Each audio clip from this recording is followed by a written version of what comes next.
Hello everyone and welcome to People's Internet Radio. You have myself, Alan James from Open Your Mind Radio, and I have a great co-host with me tonight, which is Danielle Alverity. She is, you probably know her, she's on Facebook, she's been on the show a good few times. Very good looking, very intelligent, very open-minded. Good evening, Danielle, how are you doing? Hi Alan, I'm doing really well, how are you? Not too bad at all. Now, Good. This show, it's kind of going to be, maybe it's going to be a one-off show. Maybe there might be a follow-up show. I don't know. But it's a show that I've always wanted to do and talk about regarding relationships and the psychology in relationships and when people are single, because at the end of the day, they did a survey there in the UK, and they said, they interviewed 100 men and 100 women, and they said, are you happy in your relationship? And 50% of women said no, and 52% of men said no. And that means that generally 50% of the population are unhappy in their relationships, but they're still in the relationships. Now, later on in the show, I have a few reasons that people have given as to why they're still in the relationships. So we'll go through that. But so I'm not saying I'm any expert, but I have been involved in psychology since 1986. I did training in it, and I used to teach it.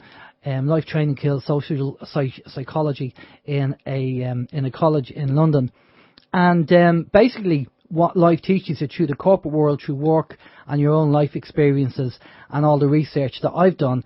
Danielle, I know you have a various background in certain things, certain areas. Do you want to tell me what areas where that you've covered in this subject apart from the life experiences? Well, obviously, I have my own personal life experience, and I work with people on a daily basis that come to me with various different situations in their lives. And it usually, obviously, and I tarot read as well. So most people, the thing that they come to me regarding is love and their relationships. Where if they're single, they come to me asking if somebody's going to appear in their lives, or how they're getting it wrong. Most people come to me and say, how am I getting this so wrong? I meet somebody, and then it all goes horribly wrong. What am I doing wrong? And I think just over the last few years of dealing with such a vast number of people, I've just kind of gained a fair amount of insight and knowledge, and with my understanding of the energies within the universe, it's kind of all just come together, if that makes sense. Yeah, definitely. In how I've reached kind of conclusions I've reached, I suppose. Yeah. Yeah, well, that's it. You can rely on personal experiences and obviously helping people as well. Gives you a great insight how people are thinking. What we'll do is we'll start off with the people being single, and then we'll go into the relationship side. Now, there's kind of two levels of being single. You have the people who are single, who are finding it hard to meet people, and then you have the people who are single, who are open-minded, who are even still trying to find it hard to meet people, but people who are obviously open-minded as well. So we're going to be talking about that. Now, obviously, the world we're in a very superficial world, and I've seen this more and more. Obviously, it was focused on women for a good few years, and now there's a big push on with men as well. The men have to have the Adonis, the pecs, the six-pack. Yes. The women have to be the page 3.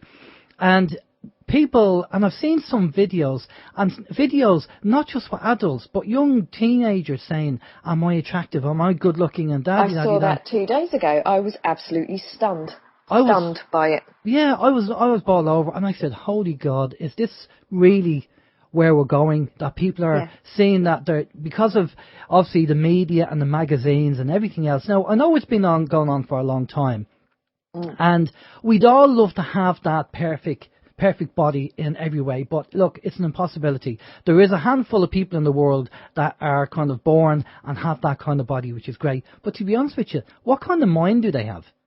Because I mean, and regardless, I suppose even regardless of what kind of mind they have, the reality of it is that, like you say, there's a very small number of the population that have a body like that, and there's a reason why they are in the jobs that they're in, and they're on the front covers of those magazines, or they're on those catwalks, etc. And because we have been conditioned through television, magazines, what have you, to believe that this is what the perfect body is. And when you go back to the 1950s and 60s, Marilyn Monroe had the perfect body, and she was a size 14.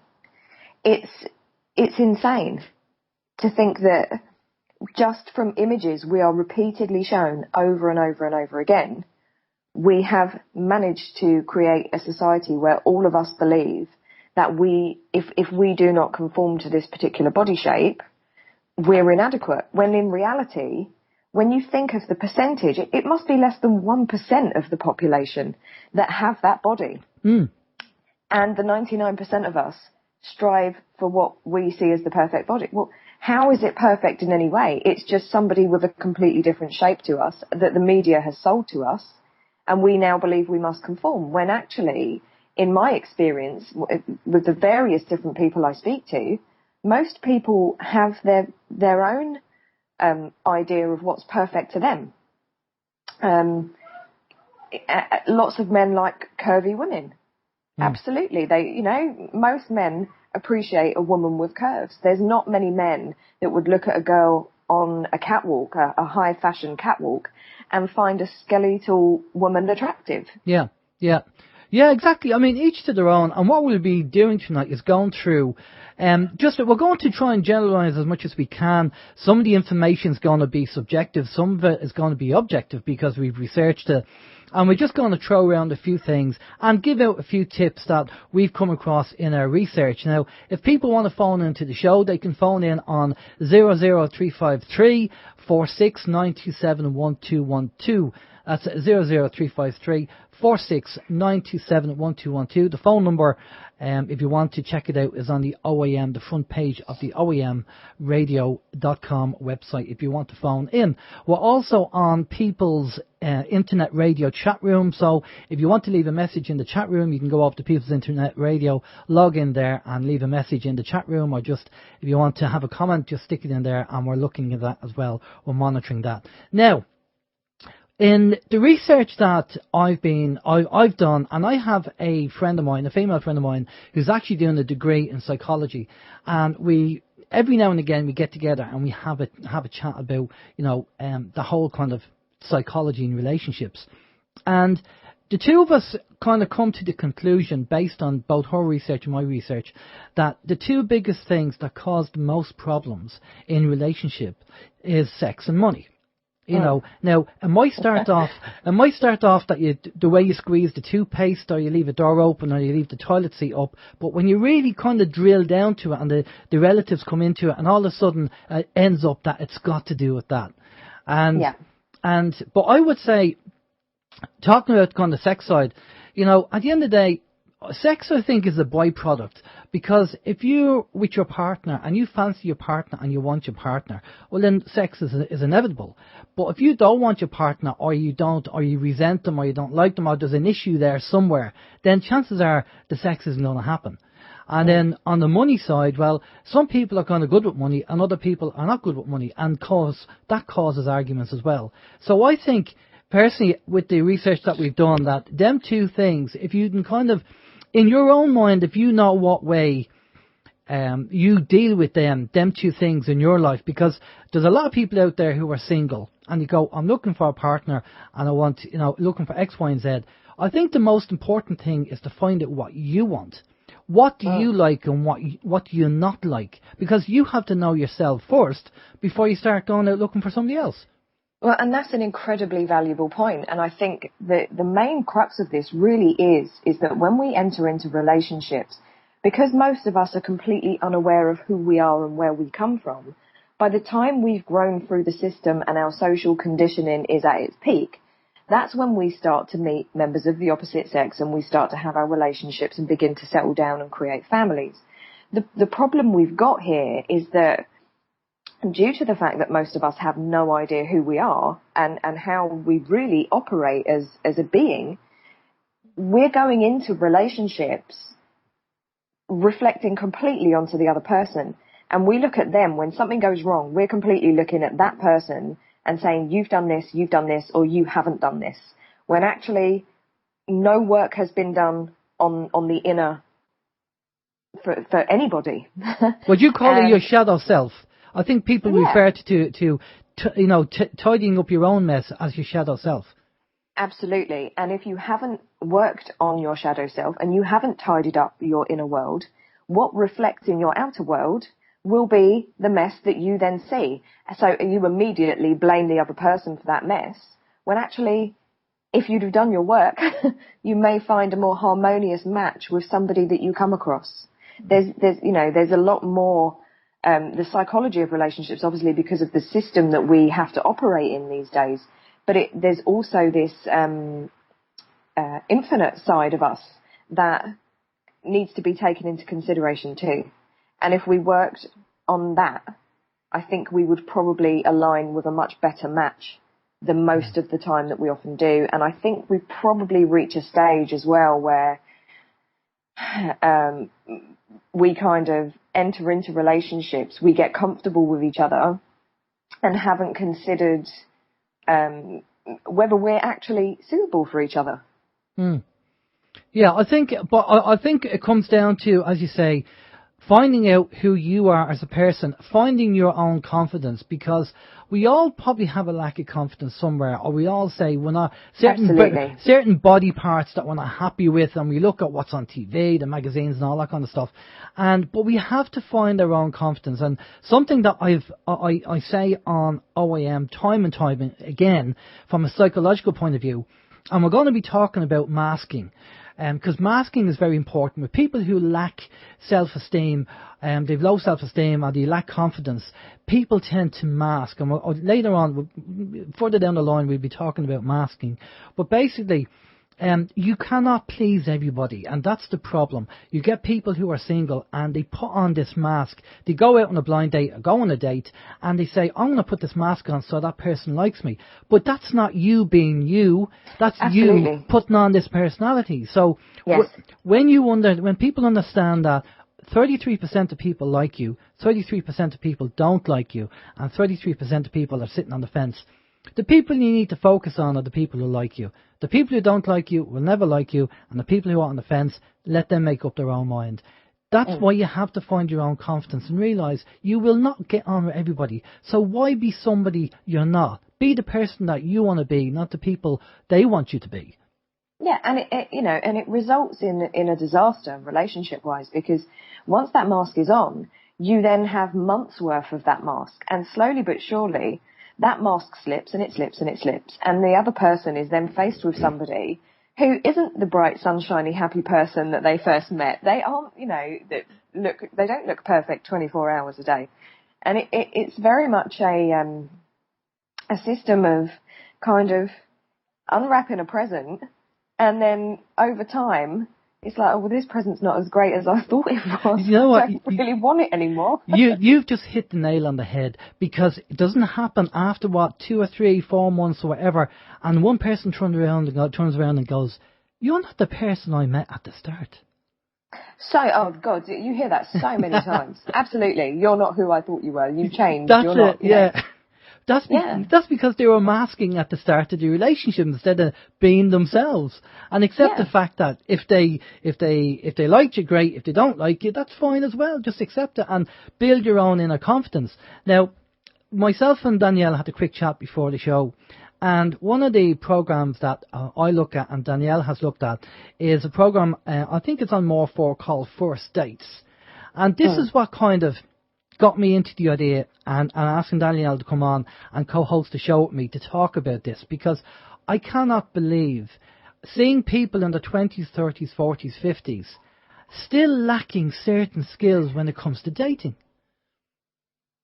Yeah, it's astounding. It astounds me when I watch these things. I mean, some of the stories on that program are really lovely, and you see people, and when you get to watch how some couples who appear in there, you see that instant spark with them, and you can see it right from the first second, and it's lovely to watch them. And then you see others who just have no comprehension of how to be around each other. And I love the shots that, it's so deadpan, the shots they do of one of them looking at the other as if to say, what the hell are you? Yeah, exactly. Are you even human? But here's one of the things that I watched the other night on First Dates, and I'd always say to people, be yourself.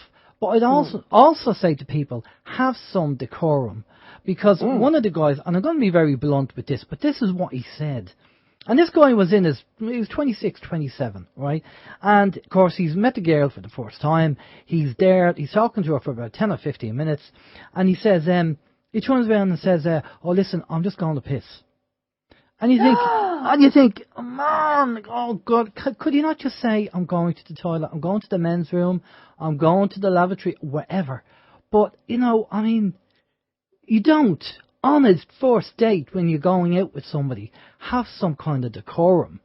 Yeah. And this guy was, as I say, 26, 27. He would, if he, you know, when you go out with your mates, and you might say that with your mates, right? But he was there on a blind date, and I thought, this is, you know, there's people out there that are just don't seem to get even, and these are just the basic things. We're not even talking about in-depth, you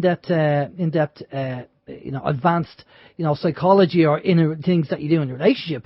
This is just basic decorum, to just be polite if you're saying something, and if you're going to the toilet, say, I'm just popping to the toilet, you know. And I couldn't believe it. But one of the things, the whole idea of the show is to also give out some tips as well, and some things that people don't know about. Now, one thing that I find fascinating when you're dating and going out with people is that human beings, I mean, we are fundamentally animals as well, homo sapiens, right? Yeah. And we have territories. Like animals out in the world, we have territory around us. And we have 4 different zones. And maybe some people know this, some people don't know it, but we'll talk about it anyway, because I think it's very important. And Danielle, some of the things I'm going to say, hopefully you'll probably say, oh yeah, that's happened to me, fingers crossed. But so we have 4 zones, right? So we have our public zone, we have our social zone, we have our friendship zone, and we have our private zone. Okay? Now, the public zone is obviously when you're out in public. Your social zone is when you're out with probably your workmates and stuff like that. And then you have your friendship zone when you're hanging around with your friends. And you have your personal zone, or your intimate zone, when you're with your girlfriend or your boyfriend. Now, depending on how accepted somebody is into your zone will depend on whether they feel comfortable or not. Now, over here in Ireland, we say to people, oh yeah, that person gives me a bad vibe. Now, they could be picking up on the person's energy, which is fine, but also, have you ever come across, Danielle, where somebody, obviously a guy, has gone to get too close to you, he was being too comfortable with you when you didn't accept him into your zone? Absolutely. And you know, it's funny, there's a prime example of this, and it's quite strange, actually. It wasn't even on a date. I had a meeting a couple of weeks ago, and as I walked out of the office I was in, and I started to walk down the street, a guy came and stood next to me and was walking next to me, and he didn't say anything. And I thought, well, this is quite odd. And I had my headphones in, and I thought, okay. And then eventually he started to speak to me. And it was completely out of my comfort zone. And he was right next to me and was asking me really personal questions. And I just thought, this is not okay. That is absolutely not okay. You're not in my comfort zone at all. Yeah. And it happens to me quite frequently. I'm not quite sure why. But yeah, there has been times where I've been on dates and somebody has either said something or they've moved in too close to me, and I have just thought, no, that is absolutely not okay. Yet there's been other dates I've been on and that have been first dates, and somebody's come in closer to me, and it felt really lovely that they felt comfortable enough to do that. I think there's a real it is about that alignment of energy at that stage, I think. Yeah, it's a comfortable feeling. And the thing is with men, and as I say, we're going to generalise, but generally, men are no good when it comes to flirting. Women are experts in it. Men might as well be fighting away over a paper bag. But here's they're atrocious. Yeah, exactly. I totally agree from a man's point of view. And here's the thing. When you meet a girl for the first time and you're holding hands and everything, you go through stages of intimacy and you get closer and closer. The guy starts becoming the twat when the girl gives out the non-verbal signal to say, don't go any further, just stop there from the, leave it here for now. He doesn't pick up the signal and he pushes it, and now he becomes a bit of a twat, right? Yeah. So guys have to be aware of this, the body language, or try and pick up on it as much as they can. If they're not sure about it, just kind of back off, rather than actually jump in. But I'm going to get the listeners to, here's an experiment that you can do to prove about these zones, okay? Now, when people are in the morning, I used to get my students to do this as well, right? When you sit at a table and you're opposite somebody, psychologically the table's divided in half, all right? So in the morning, when you're having your breakfast, get your Rice Krispies or your Kellogg's or something that's a bit of an awkward, like a cereal box, and when you use it, put it right in front of the actual plate of the person you're sitting across from, but do it very unconsciously, so they don't realise. Do it as if you didn't, as a matter of fact kind of way, right? And then when you use the sugar or the milk or whatever, then put the other one beside it as well. And they'll either they'll react in a couple of ways. One, they'll either go and move it and moan about it, or they'll just moan about it, or they might just move it and not say anything. Because what you're doing is you're invading their zone. And this happens quite a lot. When you go to a wedding and you're sitting at a wedding table waiting on the food, that's your little bit of space there. And when people start putting things in your territory, move that way, and you might say something, then again, you might not. And I did this to my father years ago. And I said it to him. I said, I'm just doing an experiment with you. And but it proves the point that some people are more sensitive to zones. Now, there are times when we allow people in. We feel uncomfortable, but we say, look, it's acceptable. So, two examples would be, say a guy goes into a urinal, and all the urinals are full bar one. Say there's two left. You get one, and the one beside you is empty, but all the others are full. Another guy comes in, he goes into that. You think, it's a bit cramped, but there you go. That's just the way it is, and you accept that. But if they were all empty, and you were at the end, and a guy come in and used the one beside you, then you'd be going, hang on a minute, what's going on here? Right. So there's times that we accept people into our zone because, it's like on a packed tube. You know what the tubes are like, Danielle? Yeah. And I'm sure, have you been in situations that you've come across where you've been at, being somewhere that it's uncomfortable because people are around you apart from the tube, but you kind of accept it? Yeah. You absolutely kind of just have to accept it. I live in a bustling city, and every time you head into the city, you have no choice but to have your space invaded, and you just accept it because of the nature of what you're doing. But if I was on a tube and it wasn't packed and I was stood up and somebody came and stood literally brushed against me, I would think, hang on a minute, I'm not sure I'm quite happy about this, unless it was Matthew McConaughey or the likes of. There is that, you're absolutely right, there is that zone, and you do not cross it. It's social etiquette. You do not cross somebody's personal space. Exactly. And so people need to know about these four zones and be aware of them. And this applies to men and women. I mean, you could be with your mates or a guy that you've just met, and you might be too close to him, and he might feel uncomfortable, and the girls might be the same. It's not only a male-female thing. It's just our general zones, and we need to be aware of that. Now, and I think it actually stretches as far as online communication, because you will quite often see women mention the fact that they have had incredibly inappropriate messages sent to them. And if a guy had walked up to a woman in the street and said some of the things that I've received myself online, he'd probably be punched in the mouth. I mean, there seems to be no boundary for people in that sense. And there is still that comfort zone still absolutely applies to online communication. Yeah, definitely. I have to agree with you. It's something I didn't put down in notes about the online communication, but you're so right. And then some people feel because they're hiding behind a keyboard, they can say what they want, which is absolutely, which is not right. I think again, online you have to be careful as well, because online, I mean, do you say something verbally to a person on a one-to-one basis, I suppose you could always deny it, but when you put it online, it's in print. Absolutely. So you have to be careful, but it's again, you're going to get some people who will just be arseholes to want to have a better word, and that's just life, that's just society. You just get them. Yeah, but of course. Talking about the single side of things, right? Let's look at a few tips for people who are single. Again, I kind of recommend people watch the 4 States from a psychological point of view, the program, because I am amazed every time I watch it that some people really get on and it's great, and other people are just so uncomfortable in that kind of environment, and it does amaze me. So just a few basic tips, and again, Danielle, I'll be more than happy for you from a woman's point of view to confirm this. But I'd say, from a guy's point of view, that if you are going on a date or you're going to meet somebody and you're the type of person that's nervous and you think, I don't know what to say and all that kind of stuff, I would always say, ask questions. If you don't know what to say, ask questions. Because the art of conversation, or conversational ping pong, what I'd say is to find common ground. And you do that by asking questions. So we asked them, where they come from, how long did it take to travel, what they work at, what hobbies they have.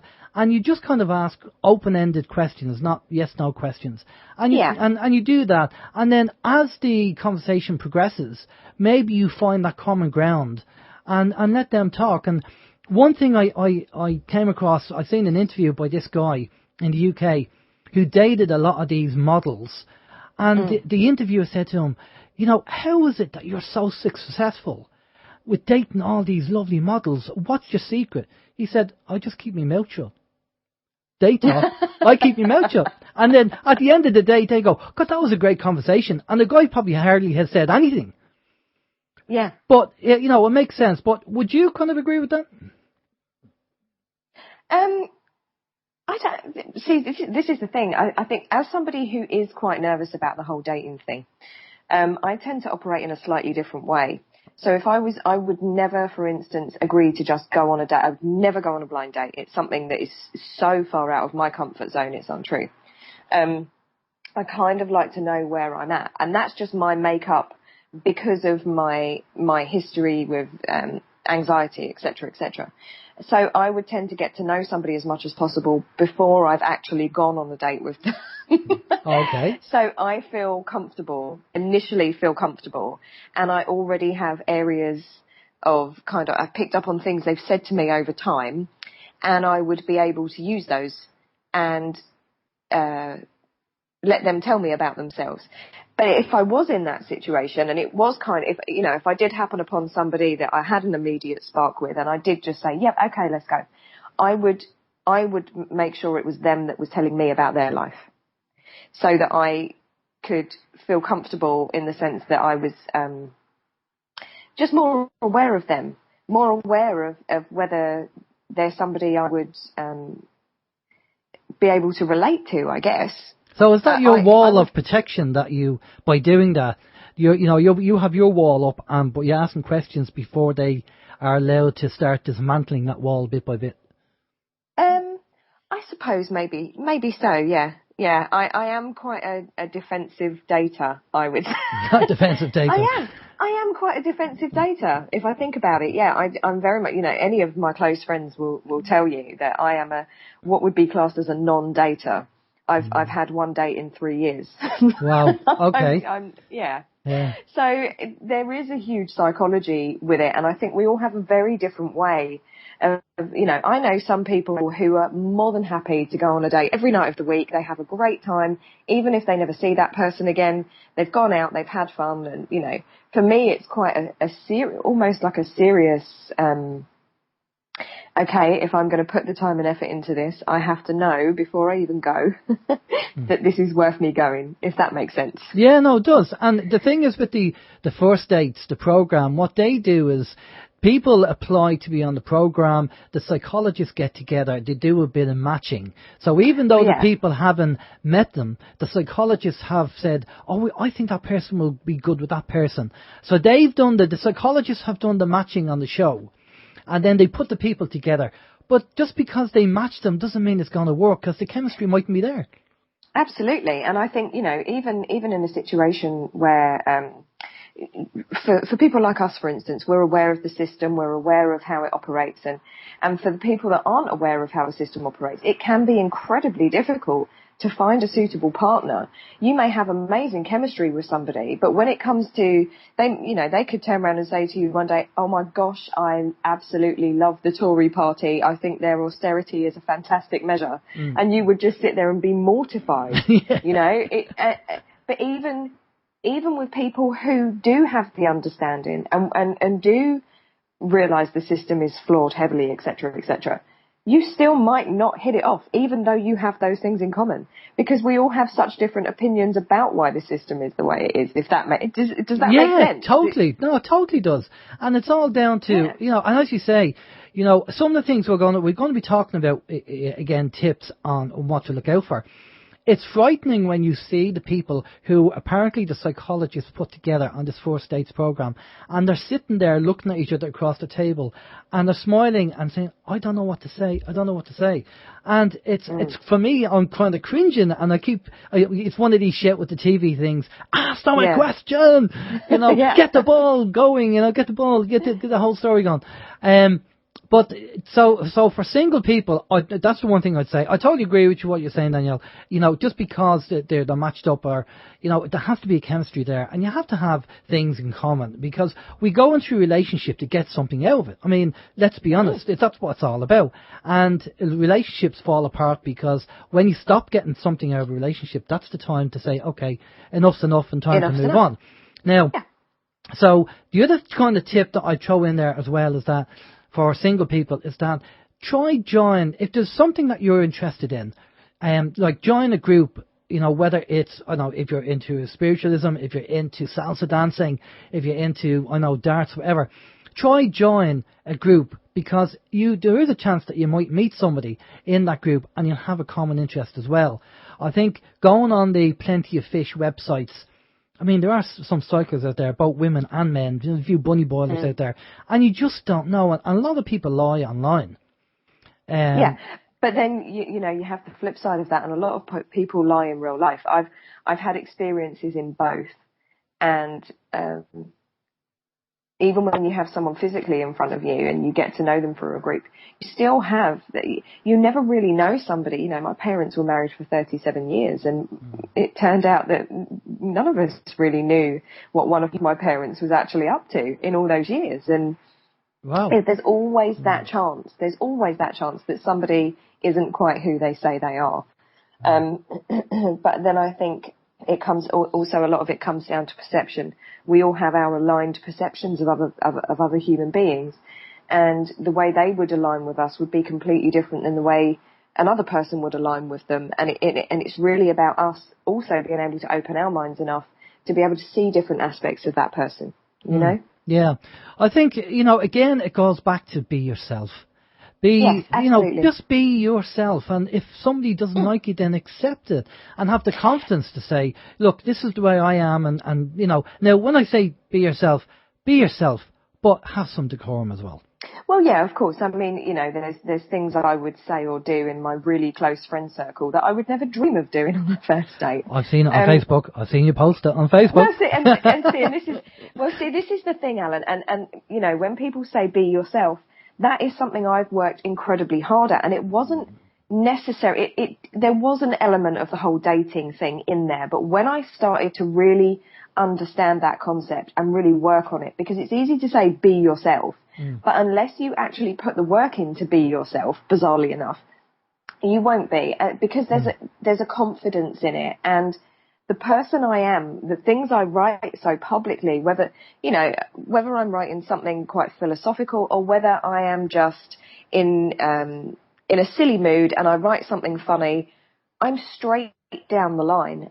Everything that comes out of me online is an aspect of my personality. And the self-deprecation, it is a British thing. And while I was in America, they kind of struggled a little bit to understand why I would laugh at myself. And they were like, why? They didn't kind of get it so much. Because it is quite a British thing. It's, but I am very much who I say I am. If I talk about the fact that I haven't shaved my legs in a month, you can pretty much guarantee I'm telling the truth, What you see is what you get. And I've worked incredibly hard to be very comfortable with that. And if people fall by the wayside, which occasionally you find that somebody you feel you've created a really great rapport with will disappear out of your life, and you'll think, oh, what a shame. But I've reached the stage where I understand that through being myself completely, not everyone is going to be okay with that. And if they're uncomfortable or they don't like it, it's perfectly their right to leave. it will not stop me from being who I am. But the people who stay are the people who accept you for who you are. Absolutely. Okay. Now, once you're, as a single person, once you establish who you are and what you want, what you like and what you don't like, it's important that you put together some, what we call non-negotiables. Because if you are going out on a date and you are looking for a particular person, you might, religion might be interested in, you might be interested in religion, it might be a nationality thing, it might be a race thing. You have to put your 2 or 3 non-negotiables, but make sure it's only 2 or 3 and not a list of 10. Because if you're going to do a list of 10, you're going to stay single forever. Because the one thing about, as we get older, in our teens and in our 20s, we tend to be single and we meet a lot of people and we're going out and enjoying ourselves. And as time goes on, our friends meet other boyfriends, girlfriends, and they settle down, they have kids, they don't go to the pubs and the nightclubs, or with austerity now at the moment, people aren't going out at all. The new going out is staying in. And it gets harder as you get older to go and meet people, and this is probably why the popularity of all plenty fish and online dating and the speed dating so enormous, it's incredible. But then you have your people who prey on that as well.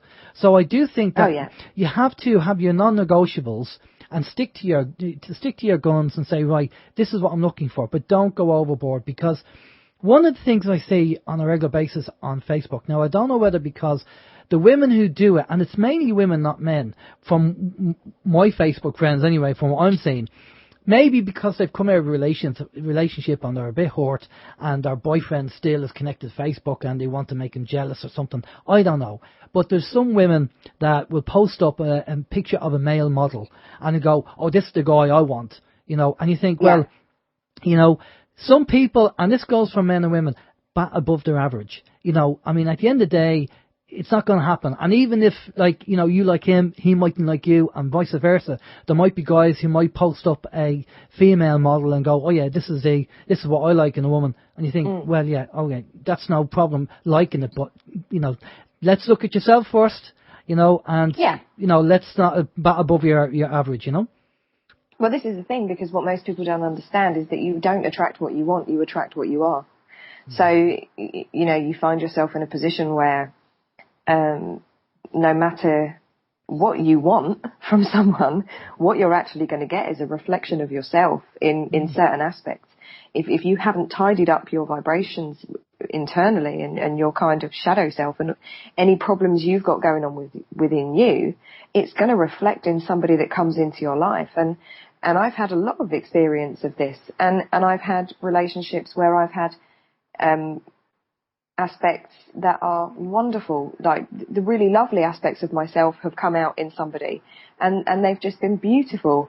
And then there's other aspects that have been darker, like if having not worked very much on my own self-worth, I attracted people that didn't see me I held no value to them because I didn't hold any value in myself. And this whole concept of self-love, it might sound a bit hippie and a bit to people, but actually, on a scientific level, it's incredibly important.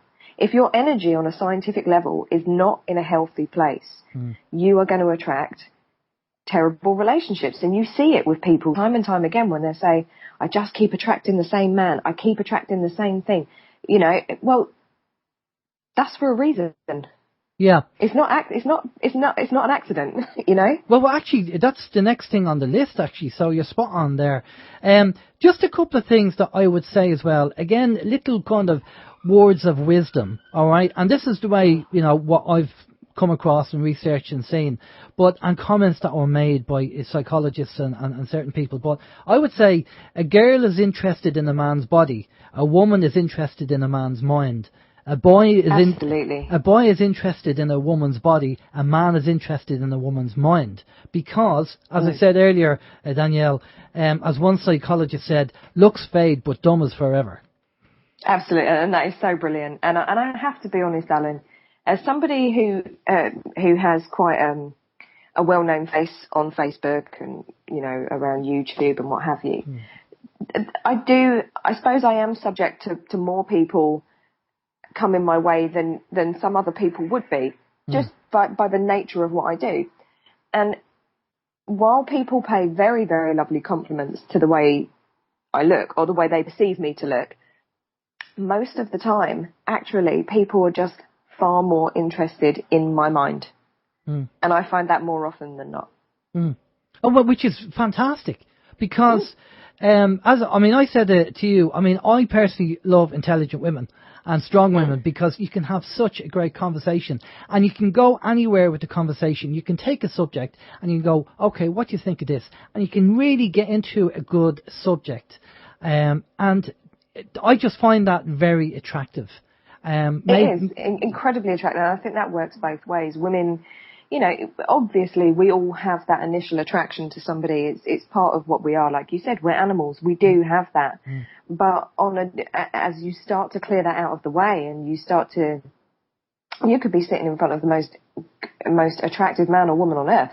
If they're dumb as dumb can be, there's just no point. Exactly. There is simply no point. And I have quite an extensive mind, I guess, and I get so excited if somebody comes along who can stimulate my brain, because I think when you are of a particular, when you're particularly intelligent, you need somebody who can outsmart you, if that makes sense. And I love that challenge of somebody who comes along and they talk to me about things, and I'll kind of sit there and go, oh, I'm not sure if I know anything about this. And, I learn from them, and I listen to the way somebody's mind works, if that makes sense. Yeah. And that fascinates me. Yeah, it does. I love it when you get into a good conversation, and when you open up and you wake up from, the matrix, and you move away from it, and then you start meeting people or groups, which myself and Steve have done. We've met groups who are open-minded conversations, and not one argument in the group. Everybody is at the stage, we call it the fluid belief system at OIM. That's what we formulated, that we entertain a thought. Aristotle said entertain a thought, and everybody entertains the thought. Nobody turns around and goes, no, I don't believe that. They entertain it, and that's what it's all got to do with when you have an open mind. But here's something I have to throw in as a mention.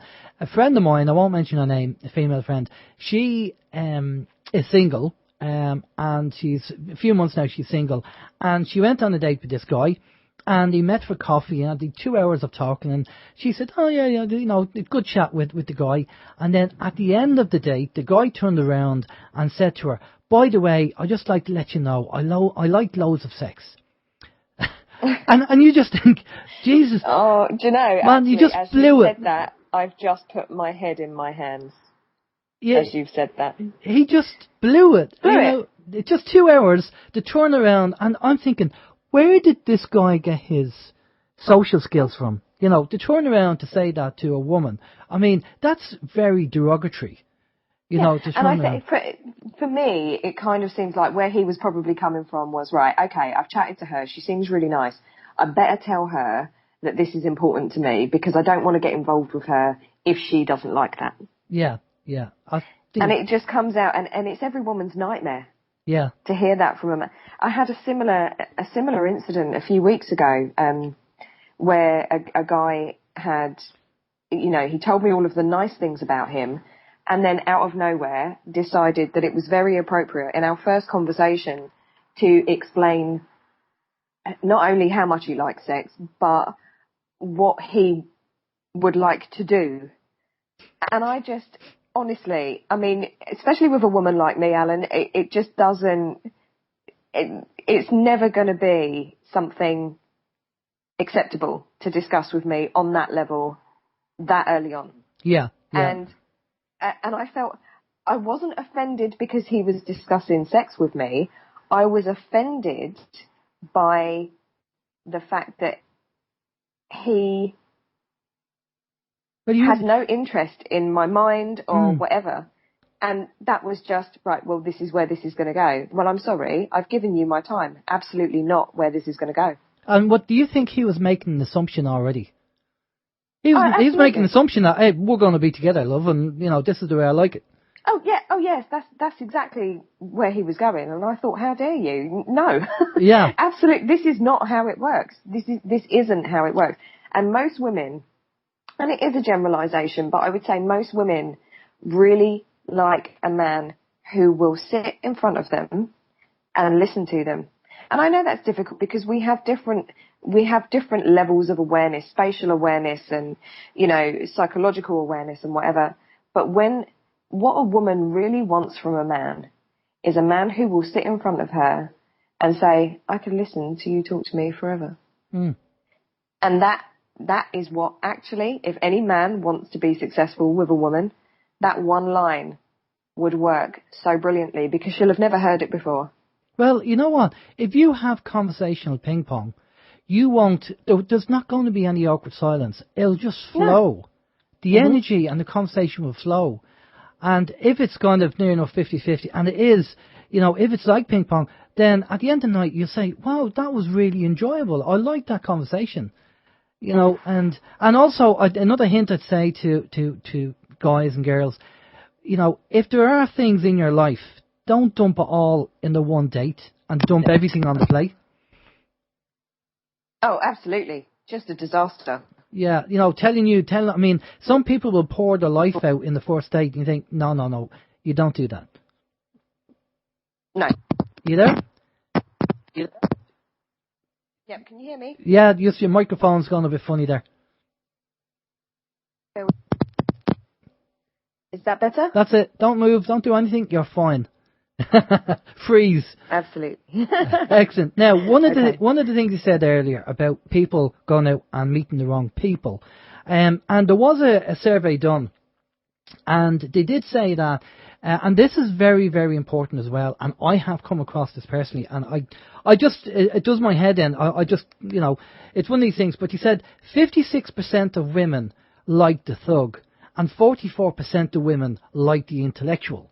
Now, I've spoken to girls who will have a partner or husband who will be physically or mentally abusive to them. And when you say, why don't you leave? They go, oh, but I love him. Yeah. And you think, well, what do you do? Is that low self-esteem, lack of confidence? He's eroded her confidence in such a way that she probably feels that he's the only guy that will ever go out with her again. I don't know. You tell me, Danielle. I think, there's a huge element of that. There is an absolutely huge element of that. We are so quickly psychologically manipulated very, very quickly. But I was thinking about this some time ago myself, and I came to another conclusion. There's a second part of this. And when we connect on an energy level, we're actually connecting to each other's infinite self. And that's the part of someone you actually really fall in love with. And the trouble you have is all of the layers on top, which do, sadly, with some people, turn them into arseholes, again, for want of a better word. Yeah. You still have that energy connection because you're connected at the purity of a soul. And they can't distinguish between that connection at soul and the layers that have turned this person physically, humanly, into not a very nice person. And they're unable to walk away. And psychologically, they're so messed up by it that they can't tell what day of the week it is, their own name, let alone how they actually really feel about something. So can I flip that? Would you say that the energy in the relationship could be dead, but the physicality is still there, but the energy's gone? I think, to be honest, I think if there was that level of physicality, there must be an energy connection there. There must be, because that chemistry doesn't just come from physical attraction. That chemistry comes from our soul, I guess, our infinite self. So I would think actually it probably both needs to be there. But then I suppose it depends on what level you're talking physicality. If you're talking single people going out and having one night stands, then absolutely the physicality can be there. Well, that's if you're talking about a long-term relationship, probably not so much. Well, the energy in a one-night stand is completely different to a relationship. But what I'm referring to, I'll kind of rephrase it. Maybe it's just me. What I'll say is, on a soul level, our souls, if we're with a partner, knows that the relationship is finished, but we're still together. Yeah. You could be still together on a physical level. Yes. Oh, absolutely. And I see that happen. And that's a subject quite close to my heart at the moment, Alan, actually.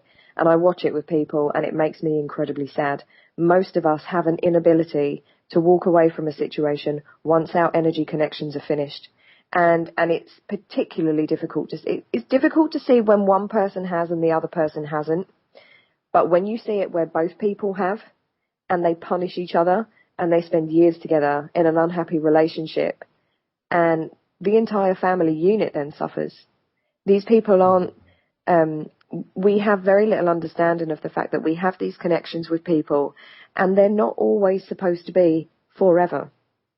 And lots of people continue in relationships because society tells them that that's what they're supposed to do, because they have a house, they've got kids, they've got this or they've got that, and they believe they're supposed to stay together and, that famous phrase, make it work. No. We are supposed to move on from our alignments and move into new experiences.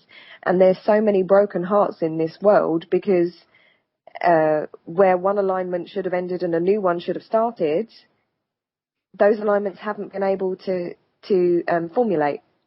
And lots of people suffer because of it. Well, the survey at the start of the show kind of says it. 50% of people are unhappy in their relationships. Yeah. Now, because at times we are supposed to be nomadic in that sense. Yeah. And of course, the whole idea that 56% of women wanting the thug is because it all goes back to the Neanderthal, in the cave, and, I want his genes because he's the leader of the tribe and all this kind of stuff. Which makes perfect sense, yeah. Which makes perfect sense on the Neanderthal point of view. But I'd like to think that the 44% of the women who like the intellectuals were maybe in the 56%, but they moved over to the other side thinking, no, I've had that and it doesn't work, because I think women they go out with the thug. And they're okay, he might be there saying, I'm going to protect you. Well, okay, when you see a couple of dinosaurs coming, fine, you can protect her.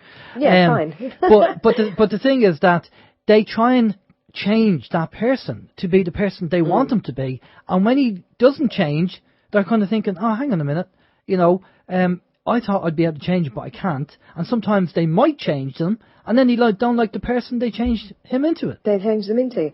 And this is the thing, it's never about changing. People get into relationships and they're immediate. They set to work immediately on trying to change that other person. And you can't do that. If you fall in love with somebody, when you've been so ridiculously in love with somebody, you accept every ounce of who that person is. And regardless of whether you're into the stuff they're into or not, you just look at each other and say, do you know what, if it makes you happy, I'm happy watching you being happy. And that really where love really is at, as far as I'm concerned. I think there's a difference between relationships and actual love, in my experience. Well, love is, again, we talk about love being the highest energy. And we are going to be talking about energy. You mentioned it earlier, and I think the energy is very important. And we've talked about on the show on OAM about givers and takers. And, takers try and use the least amount of energy possible, and the givers use a lot more. And people are familiar with this. When you ask your partner to do something and they start moaning and go, oh, I'll do it myself. So it gets to the stage that the givers have a tolerance level, and it's their individual tolerance. And when they reach to a level where they just can't take any more, they say, right, that's it, the relationship's over. I've had enough because I'm doing everything. And, why are you here? You go into a relationship for, certain benefits because you get something out of it. And when you get to the stage where you're getting nothing out of it, that's when it finishes. So what normally happens is the taker, they split up, and the taker goes off and realises, hey, I have to do everything myself now. So he or she will come knocking on the door going, I'm sorry. And then they might turn around and go, oh, I'm changed. I've heard this time and time again. The epiphany, oh, I've changed. I know what the mistakes I've done. I'm going to be a changed person. And then for 2 weeks, that person might be okay. And then they fall back into their routine, because to make a change takes energy. and they don't like Absolutely. using energy. So people can be fooled by this, thinking, oh, he said he's changed, or she said she's changed. It ain't going to happen. They physically have to make the effort. And if they're people who don't like using energy, it ain't going to happen. Yeah. Absolutely. You're absolutely right. There's no two ways about that. And we get ourselves into such messes with relationships and the way they work, because I think most people don't have a basic understanding of how love and relationships really operate, how they really work. Yeah. You know, people just kind of team up and go with it. Yeah. And there's no kind of, and when you're talking about something so intimate and so personal, you do have to really understand yourself and what you're capable of giving, where you're capable of being in a relationship, and before you should really enter into one, you know? Yeah, well, again, it goes back to finding out who you are and finding out what you want and your non-negotiables. Now, I've been in previous relationships, and I've been with both takers and givers. And trust me, when you're with a giver, it's so much different. So much different. Yeah. And it's not, and people say, well, how do you know the person's a giver? Because they will do the little things. It's not the big things. It's the little things that they don't have to do, but they do. And I'll give an example of, people like customer service, for example, right? So I had a van a couple of years ago. I brought it down to the local garage. The oil light was on. Thought there was a problem with the engine. And the guy said, and he was quite rightly, he said, oh, there's a problem with the engine. He could have booked me in for the next day and said, here you go, come back tomorrow and we'll have a look at it. But he didn't. He actually took my keys, brought the van around to the back, got the mechanics to sort the problem out, the initial problem out, and then brought the actual van back to me and said, there you go, that's sorted temporarily, but come back tomorrow and we'll do a proper job. He didn't have to do that, but he did. Yeah. Right? So the next day I went down, got a big box of chocolates, gave it to him and the lads and said, look, thanks for doing that. And I explained to him why he was given that. And he said, but it's my job. And I said, no, you didn't have to do that, but you did. Now, in a relationship, I'd be watching for the things where, from a female point of view, guys opening doors, getting chairs, or if you need straws or sugar, all these little things. And the same with, from a woman's point of view, I'd be watching that, because all them little things, they don't need to do, but they'll do. And that uses energy. And that's one of many things I'd be kind of looking at. Now, I wouldn't be psychoanalyzing everything, because that would be stupid to do that. But you just get a feel for things. Absolutely. I mean, I live in a busy town just on the edge of London, and I will quite often have to carry heavy shopping bags down the street on my own and what have you. And people in suits, there's an office block near me, and lots of people in very nice suits, very handsome men come out, and they'll completely walk straight by me, and that's absolutely fine. And then the other day, a guy walked past me, and he would have been seen as, I guess, what you would class as a bit rough and ready, a bit of a thug, someone you might have felt a little bit intimidated by. And he stopped me and he said, excuse me. He said, would you like me to carry your shopping for you? He said, you're quite small. And I laughed. And I said thank you to him. And I said, oh, no, it's absolutely fine. I said, I'm really used to carrying it by now. It's fine. But thank you for offering. Somebody that I never would have expected would have done that. And society would probably look at this guy and say that he's not an acceptable member of society. Yet these guys that come out of this office in their posh shirts, ties and trousers and whatever, hair slicked back, the whole deal going on, walk past me like I'm invisible. Well, here's a question for you, Danielle, and this is a common thing that comes up all the time, and I've had late night drunken sessions speaking to guys about this. When a guy says, but I'm a nice guy, and no matter, even though I'm a nice guy, the women aren't interested, but the guy who's the arsehole, he seems to be always getting the women. Why is that? Well, it goes back to the whole thug and intellectual side of things. What's your take? And I'm sure you've got female friends who will talk to you about this. What's their take on it as well? Because women are nurturers. I genuinely believe that this is the situation. Women are nurturers, and we feel the need to fix something. So, for instance, if our child is poorly or broken in some way, our job is to go in and fix them and teach them and nurture them and love them. If we see a broken man, We want to go in and fix them and nurture and soften them up and be the one that changes them. There you go, women change. are subjected. Yeah. Women are subjected to chick flick after chick flick, where the end result is always the bad boy softening up and falling madly in love with the woman. Yeah. We have been psychologically trained to believe that actually happens in real life. And it doesn't. It doesn't. But that's what we've been trained to believe. So lots of women will find a man like that and take him on as their project almost, to the point where he will then become their docile love puppy. Do you know what I mean?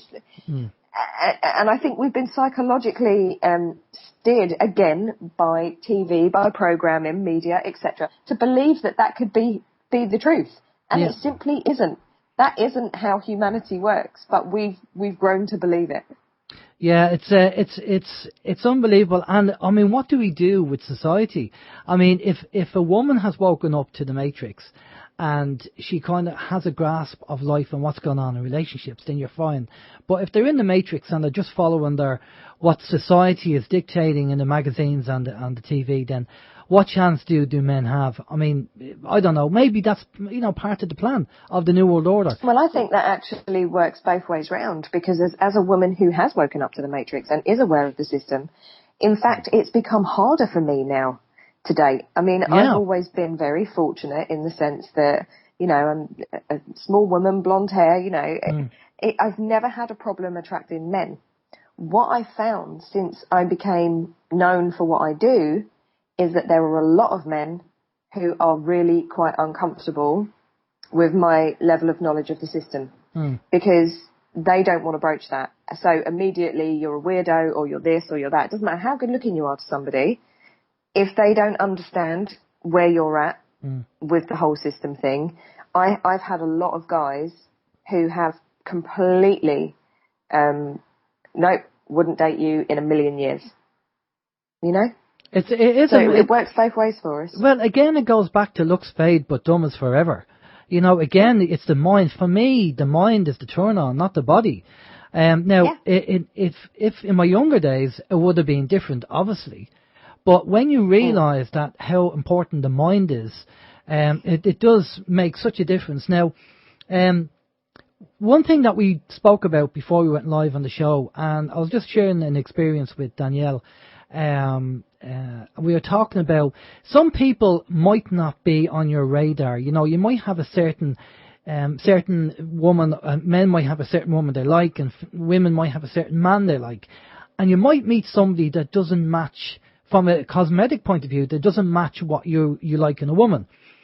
But when you get talking to them, their energy could be so nice and so kind of loving, and just the way they talk and how you get on with them, that the looks don't even come into it. You just like that person because they have a real nice energy and they have the right mind. And I have come across that myself, and I have to say it is kind of wow. There's something there. There's a lady there that it wouldn't be on my radar as a person that I would like if I was single, because I'm not a single guy. But if I was a single guy, she wouldn't be my type. But although when I started talking to her and got to get into the conversation, she was open-minded and she had this lovely energy, and the looks it didn't come into it. It was purely got to do with the energy. Absolutely, and really that's quite lovely. And I think if we were all in a situation where we were kind of put under a test where we were blindfolded and all of us sat down at a table and connected with each other on that level, and we would hit it off so amazingly well without being able to physically see somebody's attributes, we would probably get on great. People around that table would get on great, or even on a date, literally a blind date where you couldn't see each other. I think these people would probably get on a lot better because they're not looking at somebody and judging instantly the shell. And I think we forget that sometimes, that on an energy level we can connect beautifully with other human beings, but we would then say, yeah, but they don't look the way I'd like them to look. But then I think the important thing to remember here is that if there is no physical attraction, that will pose problems within itself. Yeah, I mean, I totally agree. There has to be a level of physical attraction with the person. There has to come into it somewhere. Now, it might be 70% intellect, 30% physical, where some people might be 30% intellect, 70% physical. It depends on where you are on the path of life and how you perceive society and how you perceive the world.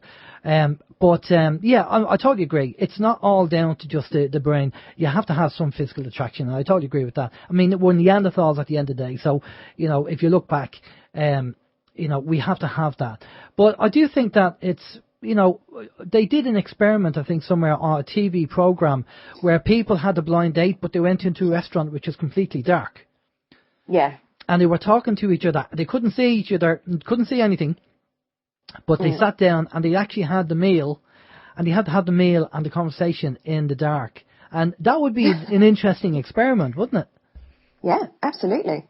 Absolutely. I think it would be a really fascinating experiment to watch or listen to, because I think people would connect in a much different way than they do with that spatial awareness. Yeah, because they'd have one of the senses knocked off, which is their sight. Certainly, yeah. Well, okay, now we're going to get into relationships because, again, I've spoke to a few people in relationships and at different levels. They're at different levels in the relationship. And I said earlier in the show, when they did the survey where roughly 50% of people were happy in the relationship and 50% weren't.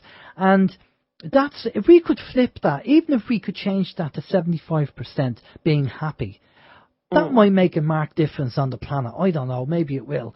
But I do think that, you said it earlier on, Danielle, we are, we're on the same path. When we get together, we have things in common and we get something out of the relationship. And we're on two paths together, parallel. But I think somewhere down the line, especially with long-term relationships, you'll either grow up together or you'll grow apart, because during the relationship you come across different interests, and your interests might change, your hobbies might change. Dramatically over the years, absolutely.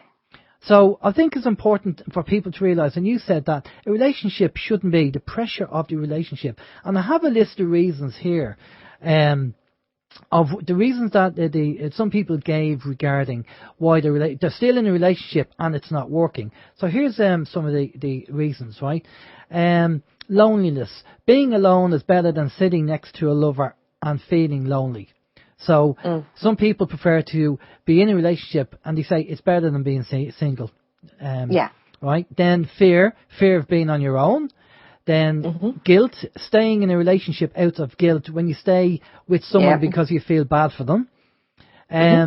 Time. I've already invested so much time into this relationship. It's not really a valid excuse. Neither is I'm so old now, I don't think it's worth it. That's another one. Now, on Four States, the program, there was couples there who were 82 and they were still trying to find love. Right, regret. The feelings that come with transitioning from being a relationship to being single. So you have that regret. Hope is another one. If it ain't broke, don't fix it. If it's broken beyond repair, stop wasting money and accept that you need to throw it away. So some people just hope that it's going to change. Like doing the same thing over and over again, hoping for a different result. And general stuff, you have an apartment together and a dog, or you might have, other bits and pieces, paraphernalia, investment in property. And some people don't want to do all that kind of breaking up and half of the CDs and all that. Kids is a big one. Is that your doorbell that you need to get? I think it might be. Bear with me just a second. Just have a quick check, Claire. I don't know who it is. It's probably Neil. I'm so sorry. That's okay. I wasn't actually expecting anybody to turn up at the house. Well, see, the postman always calls twice, doesn't he? Not at this time of night, especially not in London. Mind you, saying that, they are getting later. Okay. Sorry, I've completely lost my train of thought. I apologise. That's okay. I'm just going through the list. Kids being the last one, that you can't leave the kids. And the ninth one is I can't afford to leave. Now, a lot of couples, I think the biggest one... You there? I am indeed. All right. Sorry. I think the biggest one out of that is probably they can't afford to leave, because if you financially can't afford to go your own way, there's nothing you can do about it. And I know couples have split up and live in the same house, but that is very uncomfortable. It is. I've done it myself, and I know others who've done it, and it takes some. By the time you've reached the stage where you're willing to finish the relationship, to then have to live in the same house with each other is brutal. I did it for a long time, and it's not much fun. Yeah, there's a few people that are doing it, or they're living in different bedrooms, staying in different bedrooms in the same house, and it's not comfortable. But one of the things I do want to touch on in relationships as well is that myself and yourself, Danielle, have had a background where we were very, very, very comfortable. We didn't have to worry about bills. We had the money. We had a good lifestyle, but we weren't in a happy place.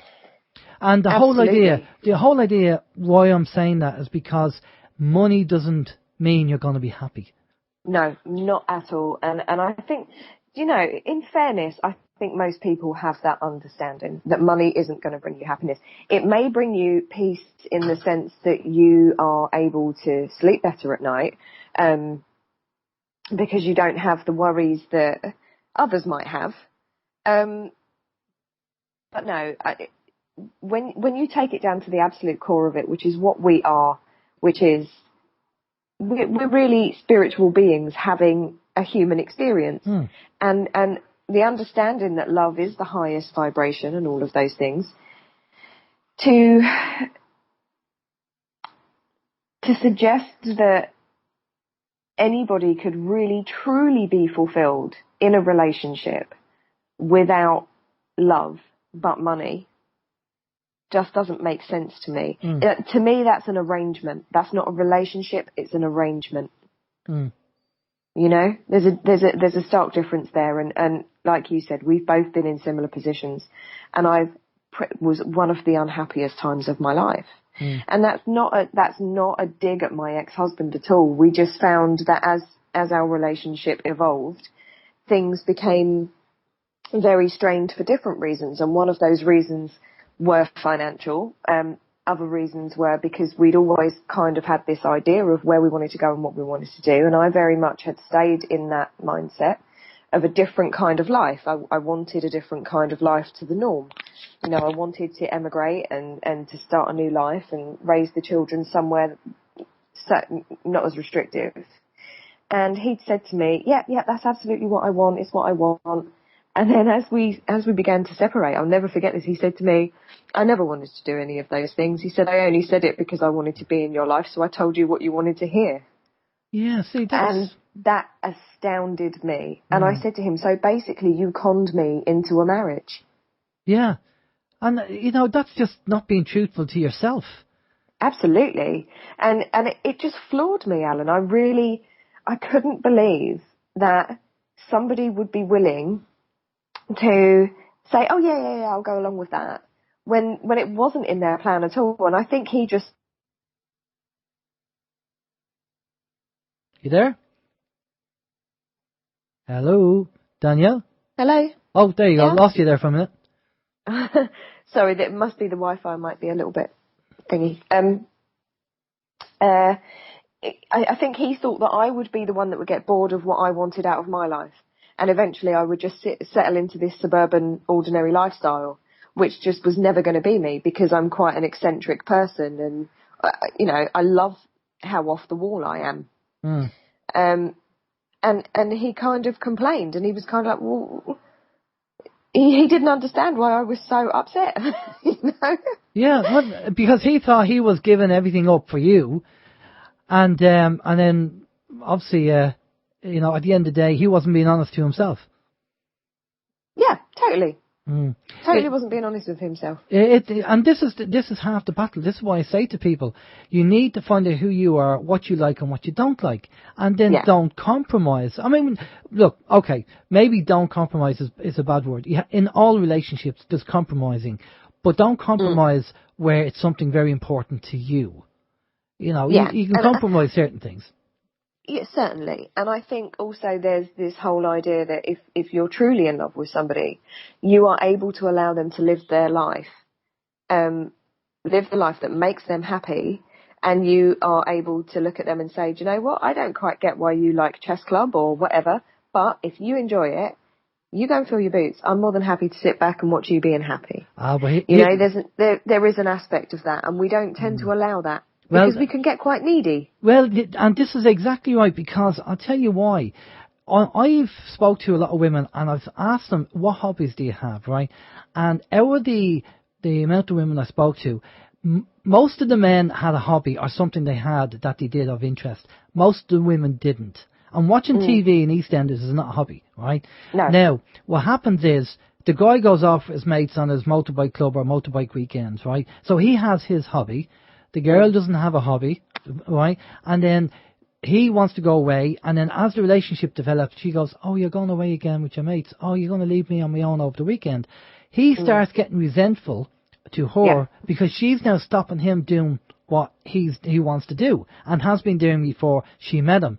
So I think it's very, very important for people to have their own interests and their own hobbies and to do things themselves and then meet together, meet in the middle and go, oh, how was your week and how's your week and did you have a great time doing what you're doing because I had a great time doing what I'm doing. I think you have to have your own, and some people have their friends that they know each other, and then you have friends that you don't know, and other people have work colleagues that you don't know, and that is so important. It's the understanding of the fact that there's no ownership over each other. When you become a couple, you do not own each other, and even when you get married, that piece of paper does not mean that you own each other. The idea of a functioning, wonderful relationship is two independent, happy, fulfilled people coming together to create a situation that just makes their lives even nicer. Yeah, and it's normally down to, again, lack of confidence, low self-esteem, and that jealousy might creep in somewhere, and then each person tries controlling the other person, and that's something that I'd be quite strong on. If somebody, if my partner turned around and she knows me, and she said, if she did say something to me that sounded controlling, I would actually point it out and so, sorry, are you trying to control me? Are you trying to tell me what to do? And I'd kind of put it out there, but no, that doesn't happen. But if she did, I'd do that because, nobody has a right to control somebody else. Nobody. No, and it would be my first get out would be, and if I ever had an inkling that somebody was behaving in that way, I would not accept it. Yeah. Certainly not. If somebody cannot appreciate you as the individual that you are, then you're just not right for each other. And rather than try and make someone that way, you just say, okay, well, that's a shame, but we better not do this. We shouldn't be here because we can't do this to each other. And I have a friend of mine who's in a terrible situation in their relationship at the moment. And it's been going on for some years. And every time I'm just floored by the things I'm told. And of course I do the usual, why are you there? Why are you doing this? Why are you putting each other through this when actually you could let each other go and both move on and find potential happiness elsewhere? It doesn't make sense. But instead you stay and you torture one another. Yeah. Because there could be insecurity on both sides. Well, and I think the most terrifying thing is when there's children in that situation and you are then teaching your children what love is.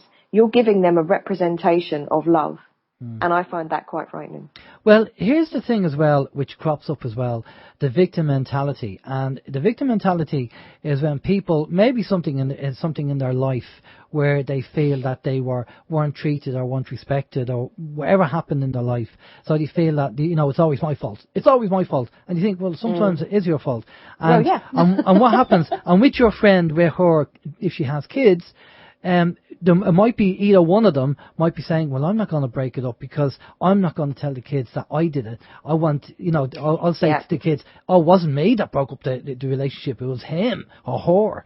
Yeah. And that's a bit childish, really is a bit childish. And now, a friend of mine said to me recently, because I'm being a man, I like talking. So in relationships, what happens is the man goes off to his man cave and he licks his wounds and he comes out after an argument and then hopefully that you talk.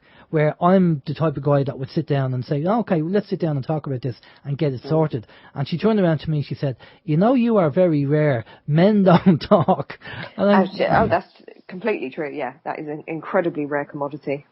Because, and I don't know, I just know maybe it's the psychologist in me, if you want to call it that. I was going to say, do you think it might be that? Yeah, I think it's a big, because I'm so interested in the subject, that I would try and analyze, sit down and go, okay, well, why are we doing this, or what's this going on? I think that's part of it. I think if I wasn't so much into psychology, I probably would be going to my man cave and licking my wounds. But because, I am interested in the whole relationship thing, that I would kind of sit down and say, okay, well, what's the problem, and try and talk about it and try and sort it out. But the other side is that because being a spiritual person, I don't like negative energy. So I'll try and avoid it, because people would say to me, well, what energy should we be at? What kind of energy, what love energy, what is that? So I kind of say, well, okay, have you ever been in love in a relationship? Have you ever been in a relationship where you're in love and you want to meet that person and you just want to be with that person, and you kind of does a hop and a skip in your walk because you're just so happy? That's the love energy. That's where we need to be. That's what we need to be vibrating on, and that's the aim.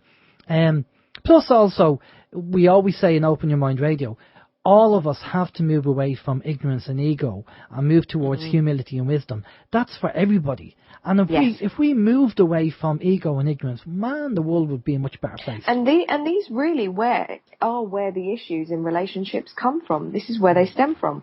Nobody really understands that by working on themselves, they would attract wonderful relationships to them. Now, not always perfect. You may still find that some need tweaking or that some aren't going to work out, but you are certainly attracting what suits you much more than you would be if you hadn't have done any work. And I feel like this year has been a lot of that for me. I feel like I've broken a cycle relationship-wise this year.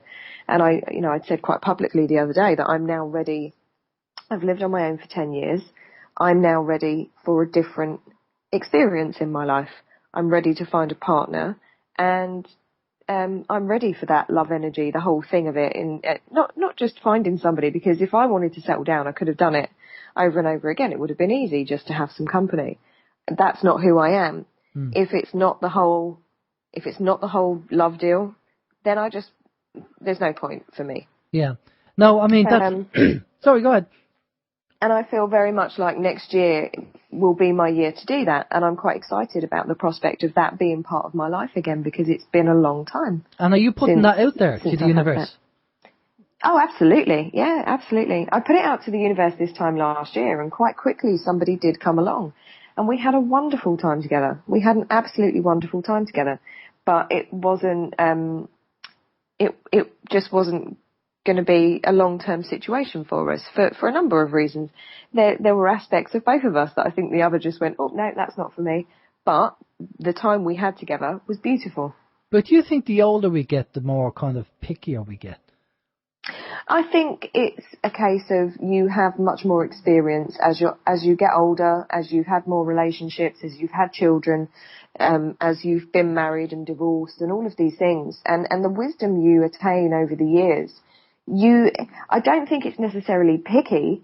I think you are just aware that you're aware of how complicated relationships can be.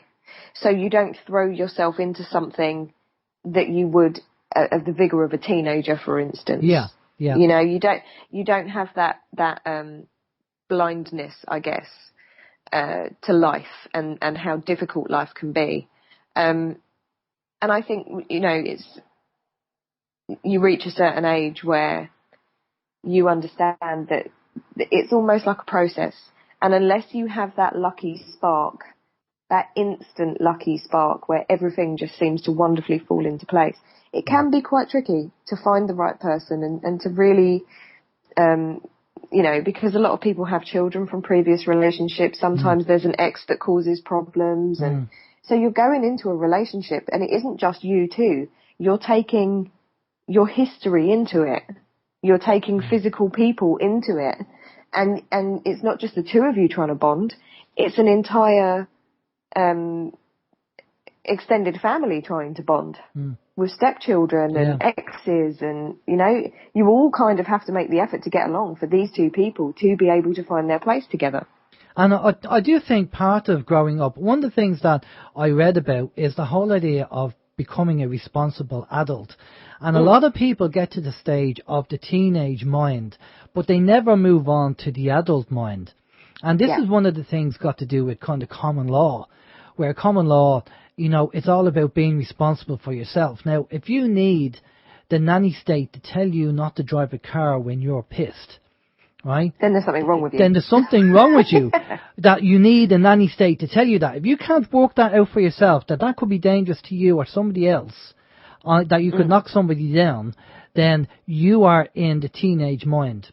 You know, and this is the difference between the teenage mind and the adult mind. And as you said, when you go into relationships and the stepkids and all that, the adult mind will be able to kind of understand that and pull back and not get involved the me, and say, okay, hang on a minute, there's a big situation here, and obviously I'm meeting my partner's new kids, and, you know, they won't be as knowledgeable as I am, so I have to be patient because it's like a new daddy to them or a new mommy to them, and you have to be aware of this.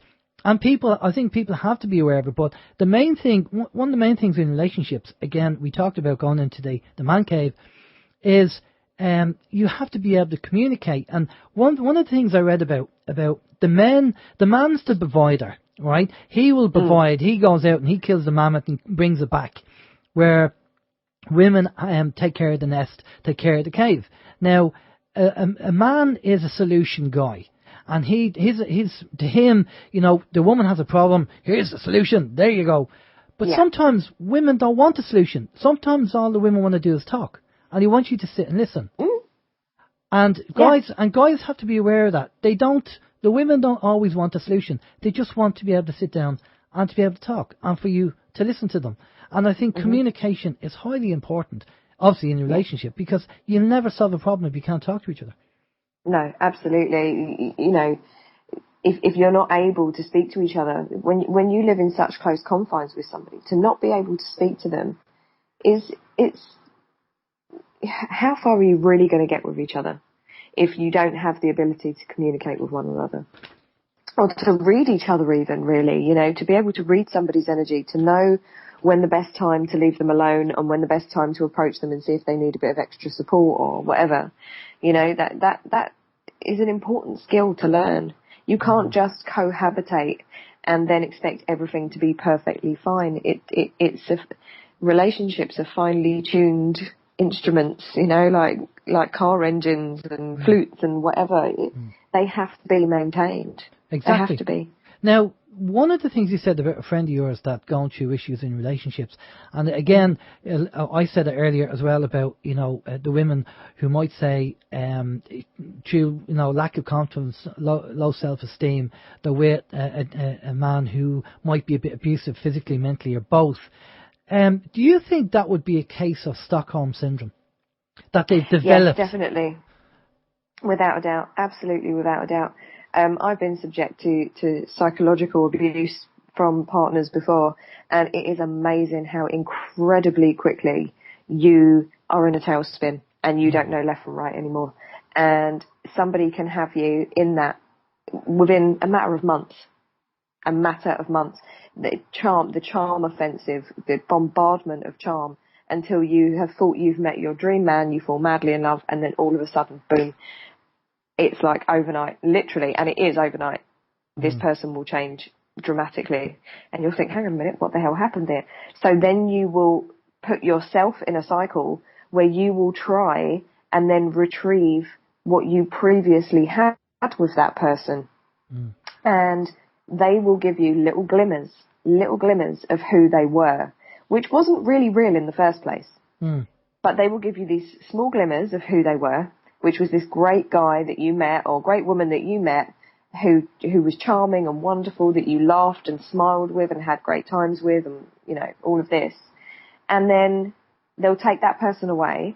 You will then panic and think, right, what's gone wrong? And then they'll show you little glimpses of that person again. And you'll think, oh my God, there they are. If I keep on doing what I'm doing, that person will now stay. That part of them will now stay. and then they'll take that person away again. And it's just slowly but surely conditioning your mind. So you know at some point, however much they take it away, at some point they will bring it back.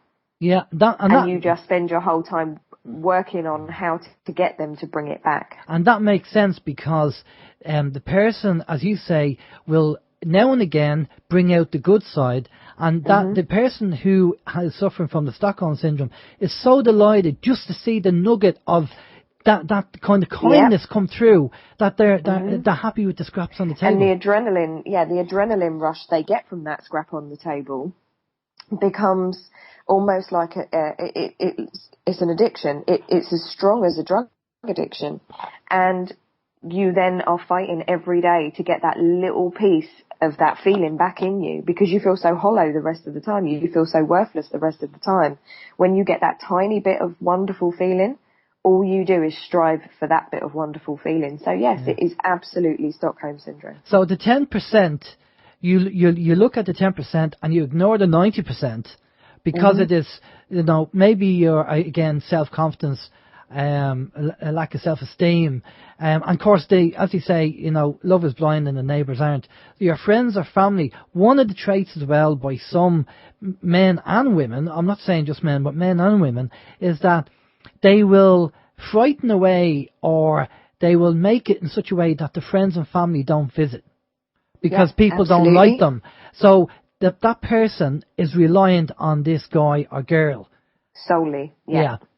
Which is definitely. Which is mind games. That's kind of bordering on the psycho, really, isn't it? Psychological torment is terrifying.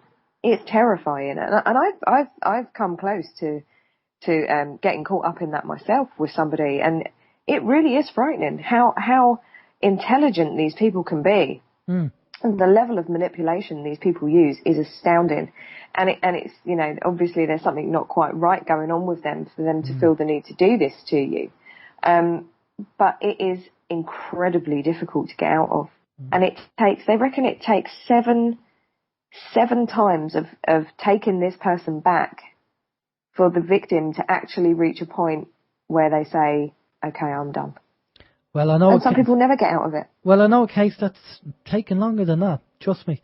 I know a case. Now, one of the things that I have come across on a regular basis, I'm sure you have too, Danielle, is that people have said to me, both male and female, is that I have woken up to the matrix. I know what's going on, but my partner hasn't.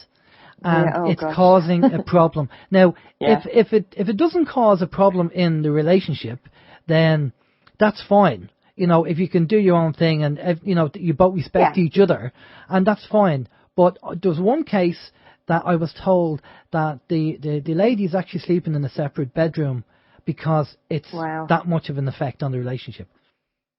Oh, dear. And it's frightening. And again, one of the things, when you go through if you get made redundant, or somebody dies, or a relationship ends, there's this kind of mountain, this hill that you go down, and then you come up again. And it's the whole idea of getting over the situation, dealing with it psychologically. And I have the 7 things that people will go through. The first one is denial, then disbelief, then outward anger, inner self-criticism, withdrawal, next page, reflection, and then acceptance.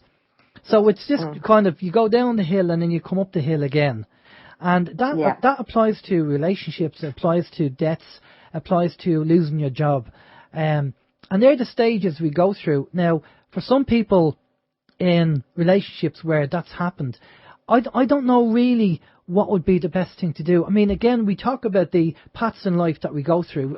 We go through the same path. We meet up to each other. And I do believe you have to remember that although when you meet somebody, your personalities and characteristics will cross over. That's just inevitable when you're living with somebody. That happens. Yeah. But I do think you should always be an individual and have your goals and go together. But when your goals or paths start going in different ways, then maybe it's time to move on, if that's possible. Yeah. Well, it's always possible. It's just a case of whether people have that understanding that it is the right step to take. A lot of people aren't willing to accept that or understand it. They're socially conditioned to the point where they believe that that is how it's supposed to be forever. Well, as you say, some people might say that when you get into a relationship, because maybe a religious thing, oh yeah, well, the relationship has to be forever. But no, I disagree. People change, especially in long-term relationships. I find, and I've seen it, in people in the 30s, 40s, 50s, who've been in long-term relationships since they're been together in their 20s, are a lot of the time are splitting up because they're becoming different changed people. So much. Yeah. I've changed immeasurably from the age of 20 to now. I'll be 38 in a few weeks. Even in the last 3 years, Alan, I am unrecognisable to the woman I was 3 years ago. Yeah. And that's how much we change over our lifetime. To expect that we could all maintain a relationship with somebody over that many years, it isn't that realistic for most people. It's amazing if you are able to allow your partner their growth and your own growth throughout a relationship and still love and nurture each other during that process, then that is wonderful. But most people look at the other person in their relationship as opposed to themselves. They're looking at what they're getting out of the relationship as opposed to what they're giving the relationship. And I think that's fundamentally where we're flawed.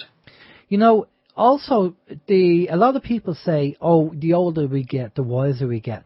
And I personally think that's a fallacy. I think we will learn organically, of course. But to be honest with you, I have an elderly aunt who's 86 at the moment. And she's a spinster. And she really knows nothing about life. And so people, it's a fallacy. And I've met, you can meet young people who are 21 and have a great head on their shoulders and really get it. And people in their 70s and 80s who just don't have a clue about life. And absolutely. You don't want to wake them up because it will just fry their head. Oh, yeah, at that age, leave them to it. Leave them to it. And I've reached a stage now as well where I don't force my understanding of anything on anybody. I write what I write.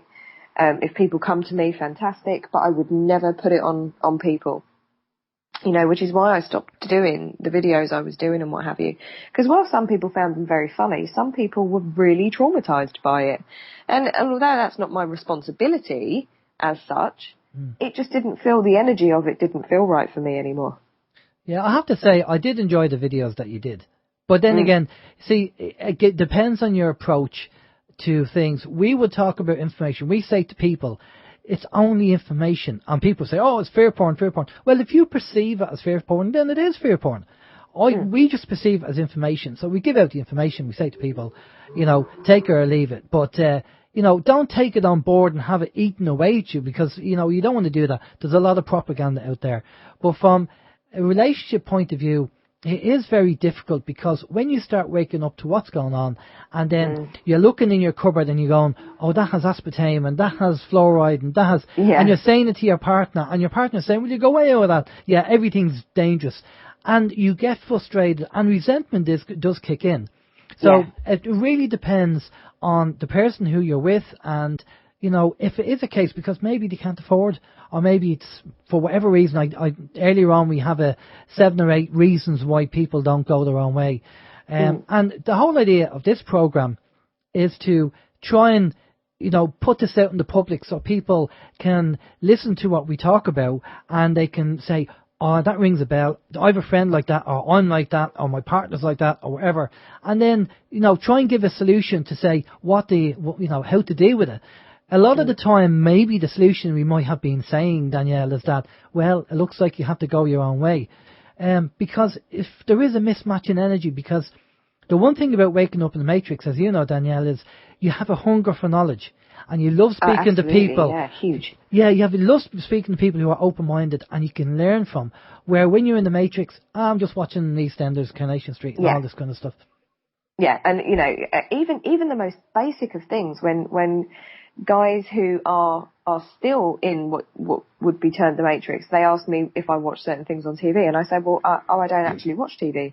And I genuinely don't watch television. I've got one in the house, and the kids may watch it from time. Well, the only one that really watches it would be my son, and even then, he's not watching television as such. He's watching like a box set of something or whatever.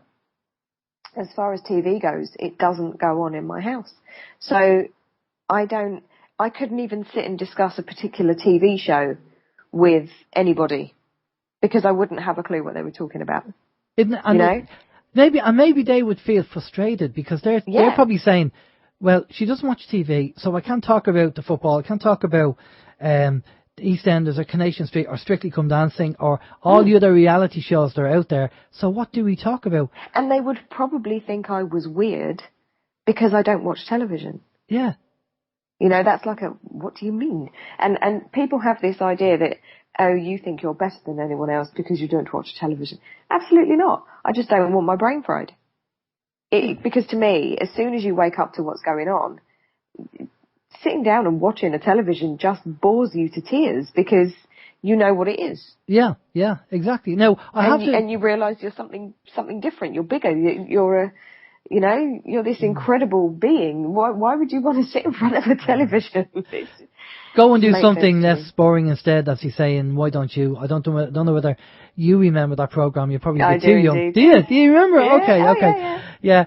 Now I do watch a little bit of TV, but I watch comedy. I watch documentaries, and I do like my car shows like Car SOS.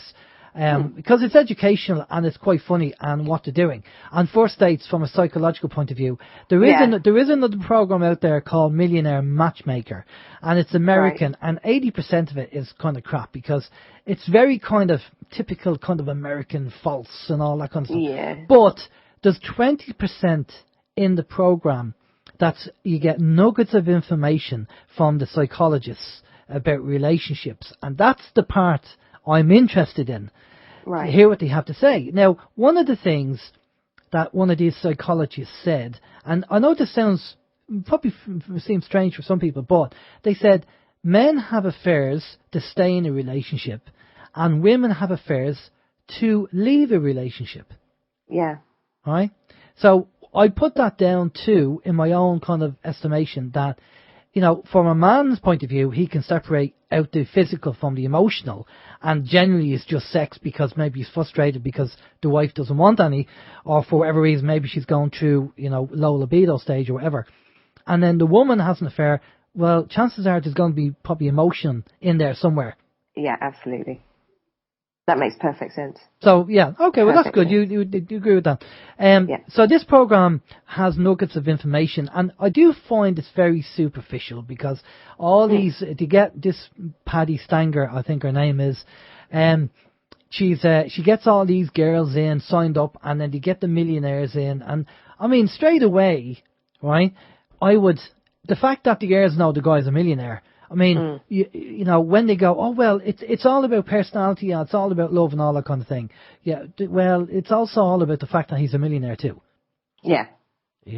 So my, I don't know. I like the idea where you have something like a secret millionaire where, They did do that a few years ago, and I did actually watch it. On a dating?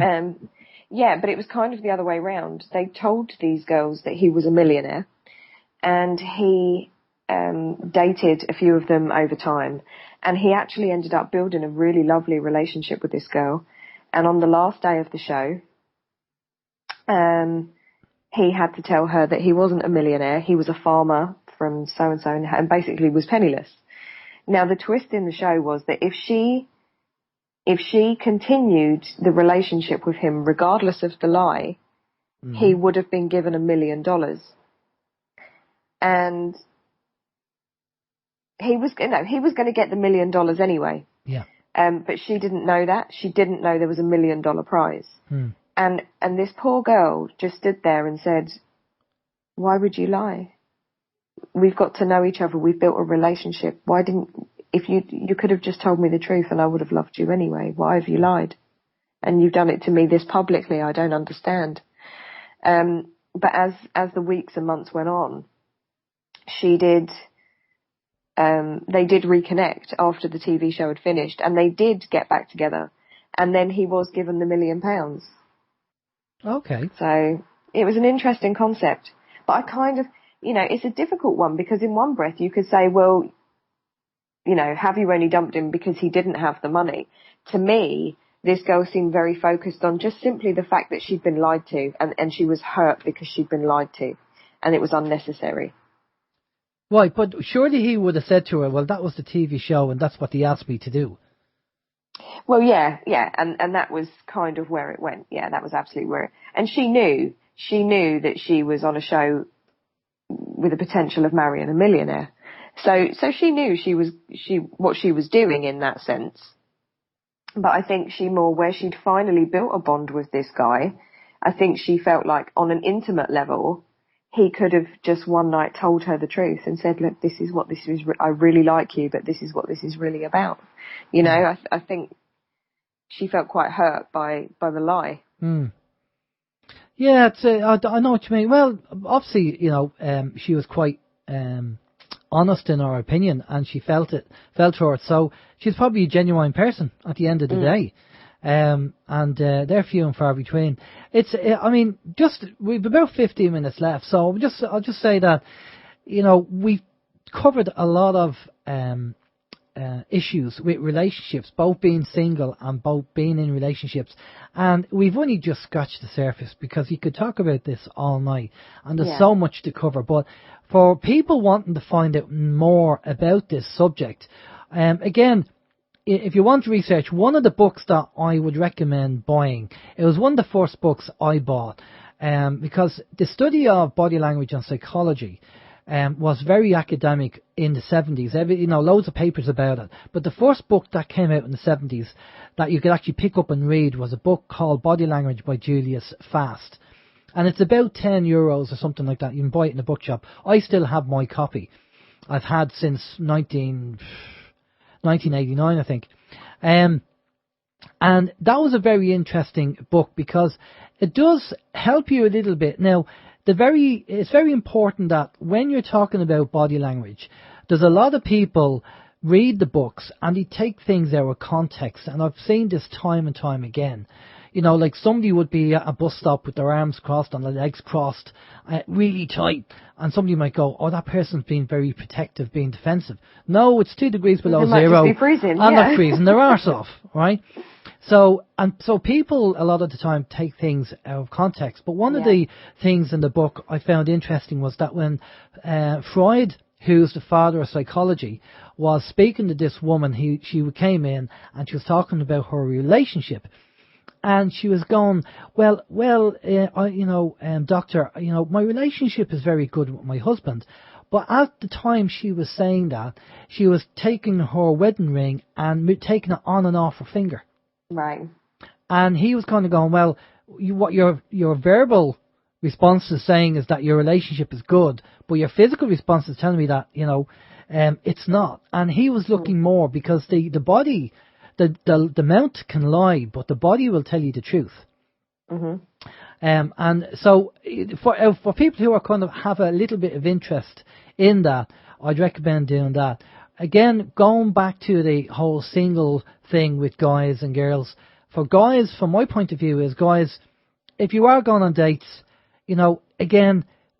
find out, and girls, find out what you like. Find out the things that you want in a relationship, the non-negotiables, but try and find your own confidence. Try and find out what you like. What's your attitude towards sex? What's your attitude towards money? And if you're open-minded, closed-minded, the things the non-negotiables are things that you definitely have to have that you want in a relationship. And then stick to your guns and compromise on other things.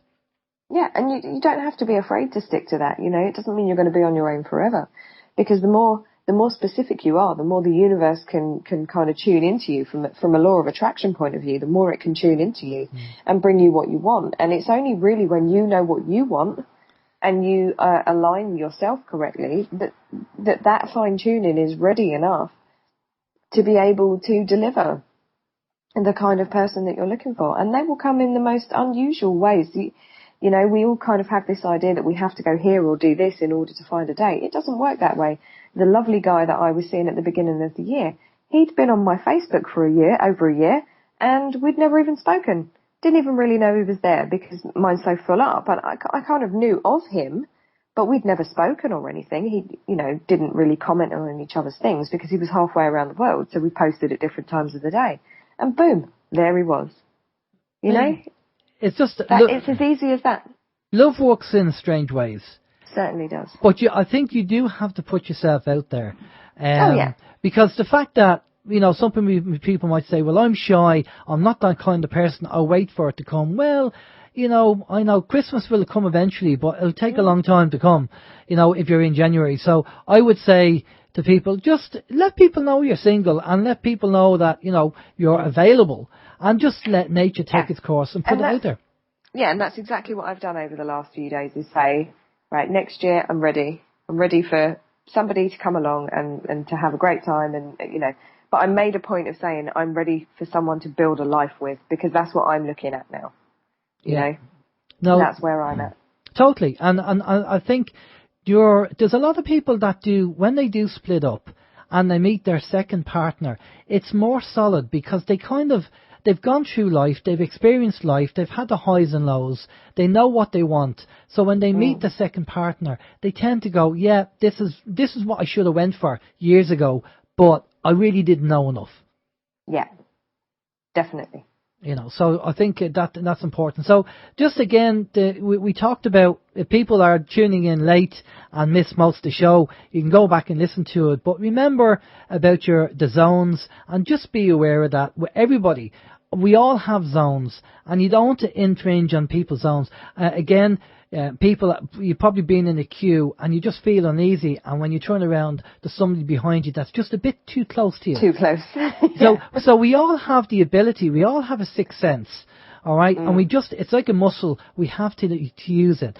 We've talked about this on OM before, where, you're in the car and you're just about to tell the person to pull up the window, and they pull up the window because you sent out that message to them subconsciously. Yeah. Or you're thinking about somebody and the phone rings and it's them.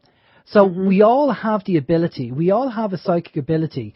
And being psychic is clairvoyance. It's a knowing or feeling of what's going on around you. And it's a muscle. It needs to be worked. But the main thing is that the meaning of life to me is very simple. It's love. It's the love energy. It's a high vibration. And if we can all get there or aim to get there, then the world will be a much better place. It would be a completely different place. Absolutely. Brilliant. And it's definitely where I'm at for next year, no doubt. Okay, do you have any words of wisdom for any women who might be tuning in and listening to the show? I think for women, I think it really is a case of building your confidence, accepting yourself. As women, we are, we have makeup thrown at us, we have all kinds thrown at us. So, we do not look in the mirror in the morning and accept the face that is shown to us. And I think it's incredibly important to become comfortable with who you are. And it's still something I have to work on all the time. No matter how you look, you're kind of under that, constantly feel that pressure to look or be a certain way. I feel it very much. So, I'm turning 38. I'm starting to notice that my skin isn't as supple as it was on my face. I'm starting to get lines in my face. And it's it's so ridiculous that something so minor that should have no relevance to your existence at all, you look at it and you think, oh gosh, what do I do now? Like it's going to inhibit you in life in any way. And it will inhibit you if you focus on it and allow it to. We need to take back humanity in the sense that men and women should absolutely learn how to completely love every aspect of who they are. We might all have bits of us that we wish would look a little bit different, but when you look at it and you look on a grand scale of what we really are, aside from these bodies, what we really are, does it matter? Does any of it matter? Only when the media tells us it does. Well, I would say if a woman likes you or a woman doesn't like you and she makes a superficial comment because she says, I don't like X, Y, and Z, and it's a superficial comment got to do with your body, I wouldn't even waste my time with her because she's Absolutely. a child. Because I had an ex-boyfriend who'd had a broken jaw. He was a rugby player, and he had a broken jaw, and it was a bit wonky. And I used to say to him, "I love your jawbone," and he used to say, "How can you love me with a jawbone like this?" And I would just laugh and say, "Don't be so ridiculous." You know, it made no odds to me whatsoever. Well, it's just strange. Yeah. Well, just one more tip as well. When years ago, a woman who was divorced said to me, "You know that thing that they do at the start of your relationship that you find very cute?" She said, "That'll be the thing that will split up the relationship." Yep, absolutely. So bear that in mind. But you have to, again, it's all compromise and understanding. That's just the way it is. That's, It has to be done. So to finish up, I'd just like to say, for people, love yourself, find your own confidence, and find the people that you get on with and resonate with, because that is so important. The 6 people around you, do they add positivity to your life or negativity? If it's negativity, get them out and replace them so you have 6 positive people. Very, very important, because positivity feeds positivity. Right, what we're going to do, I'd like to say, before we go into the song, Danielle, a big thank you for coming on and doing the show with me. Much appreciated. Oh, it's my pleasure. I've really enjoyed it. Brilliant. Right, what we're going to finish off with is a song. I think we'll do Frankie Goes to Hollywood, Power of Love, because love is the energy we need to get to, and that's what we need to work on, all of us. It's one of my favourites as well. Brilliant stuff. All right, we'll catch you later. It was a one-off show. Thanks for everybody tuning in. Much appreciated. OAM Beyond tomorrow night. We're doing the annual review on OAM. We have a competition, 2 T-shirts we're giving it away, and we have some bits of good news as well on the show. So we'll see you tomorrow. Take care. For myself and Danielle, bye-bye.